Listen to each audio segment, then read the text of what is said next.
Yeah. That's one. Thank you very much. Now we turn a little bit an angle in terms of where we go to from blockchain to design of hotel room.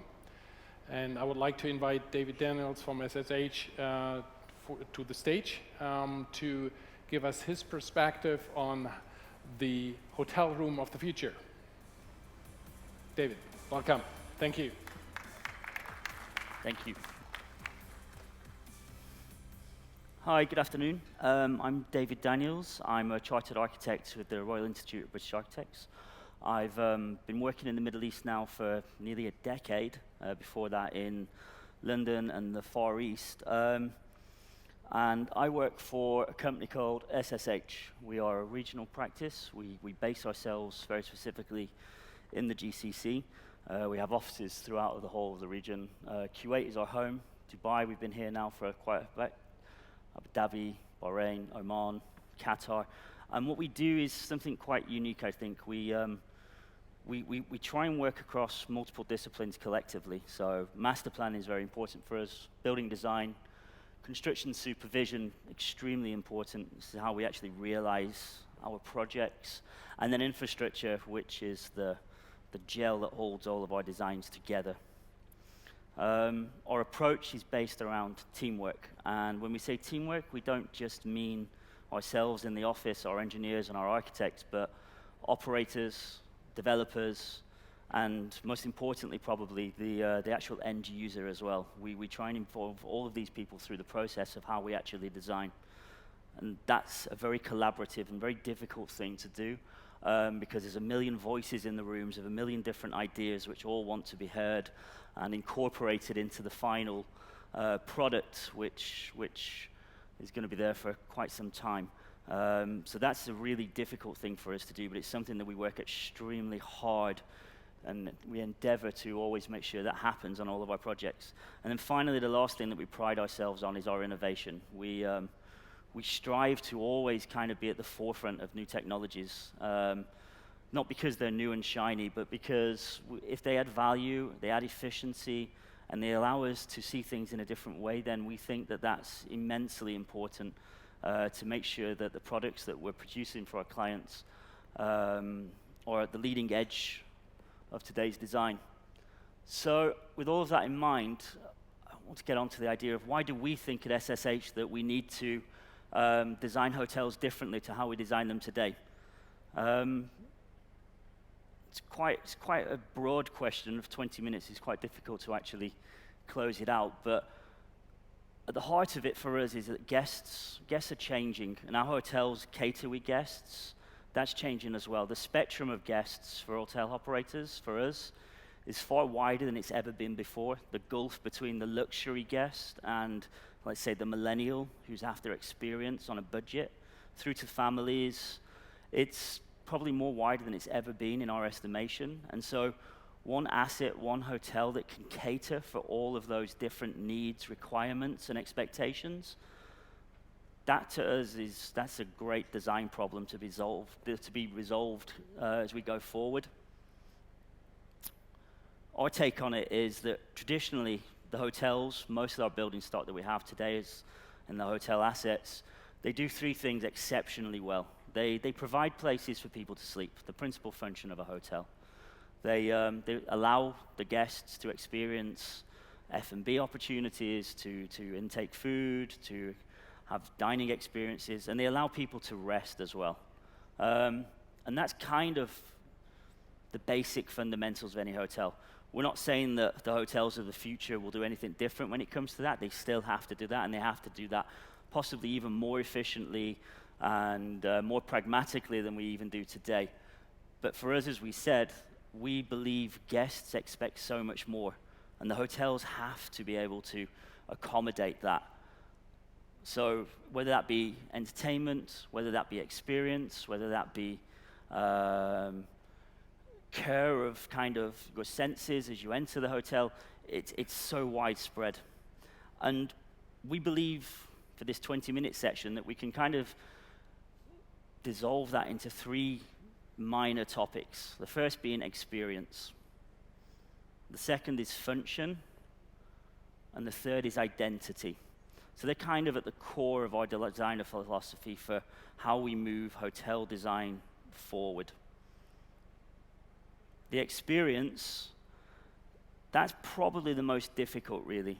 What we believe, and we're quite lucky we have in our team, we have 1,300 people roughly in SSH, a lot of our youngsters, our millennials, our interns, our young graduates, when they go on holiday, they don't go on holiday to experience the hotel. They go on it to have an experience. They want to create a memory.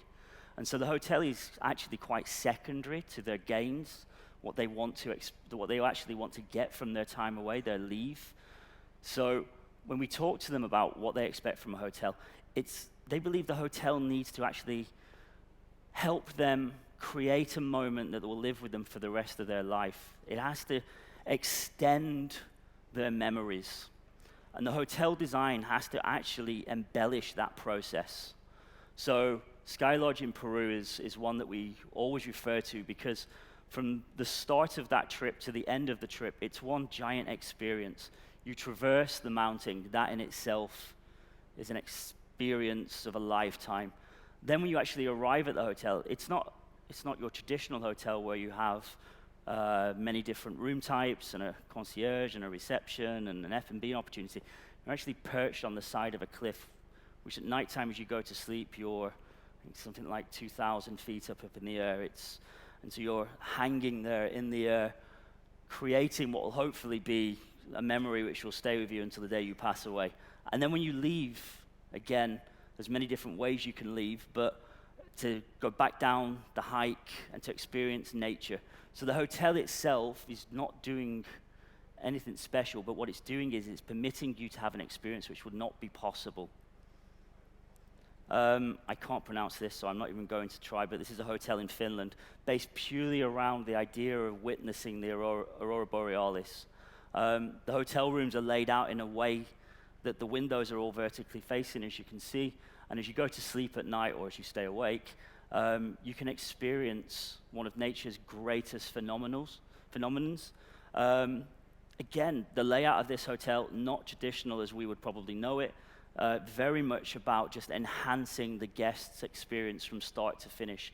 You arrive in this communal space, and then you're led through to your individual room with these sky domes which give you full 360 panoramic views. The hotel in itself is very secondary to the experience. The Wadi Rum, I'm sure most people know in this room, gives the actual guest a complete and utter experience of being nomadic almost, living in the desert, seeing nature in its truest, most rawest form. And again, like nothing really we would say was a traditional hotel. Interesting thing about this is the community factor, the way that people actually get brought together to come together in the morning and in the evening for dinners. So those experiences can actually start to be shared. And the final one is the tree hotels in Sweden, where you're completely and utterly immersed into nature, designed so that you fully experience the silence. We live in a 24/7 world where we're constantly connected, where people's voices are always heard, where the sound of a horn or the light from a street light. But this hotel's been designed in such a way that all of that noise, all of that background irritation is completely and utterly dissolved. And the guest just sees nature in its rawest form, including the architecture. The architecture has been designed in such a manner that it tries to blend into the nature and doesn't stand out. It's not prominent. It doesn't create something which is shouting. Function. Probably the other end of the spectrum to this, and kind of maybe a little bit more suited to kind of city vacations and things like that. But as we said, we live in a 24/7 world.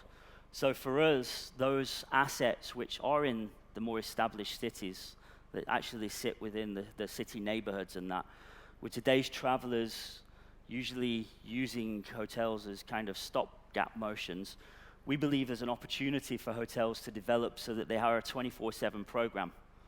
And that means that we've got to actually start hotels to have secondary purposes. There's some great examples starting to come onto the market. This one is a public library in New York, where the people of the local neighborhood actually use it quite a lot. It's also used as well for more of the traditional things such as weddings and meetings and things. The Rove in Dubai, which is probably extremely familiar to everybody, but they have a great concept with the cinema, which the young people actually, if you go down to the Rove, it's always full. It's always full of people, and they're all-day dining opportunities as well. They feed off this as well, which is superb. So every time you go into the Rove, it's full. It's got people, it's got activity, and of course that's bringing in commercial opportunities for the operator.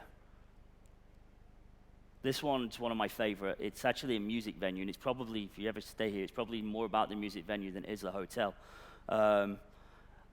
It's this idea of adding to its local context. It's very, very important. They hit on the idea that there was a requirement for a music venue in their local neighborhood, and so that program was designed into the actual hotel, and so it has a secondary function which gives it another stream of income. And then these are various hotels run by the 21C, but galleries and museums, completely alien really. You would never kind of have the idea of putting a museum into a hotel or a gallery into a hotel, but most high-end, most hotels, to be honest, have artwork already embedded in them, so why not make a feature of that and drive people to come into your assets to visit this as a secondary purpose? In itself, it makes it a destination. And then the final one for us, identity.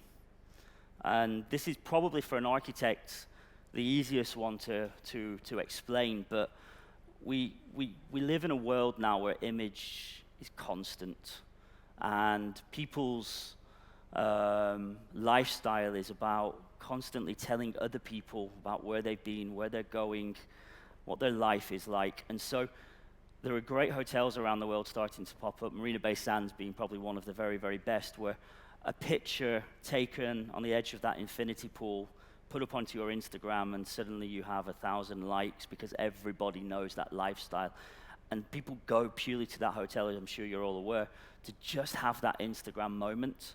The identity, the architecture, the design of that building is in itself a reason to visit that asset.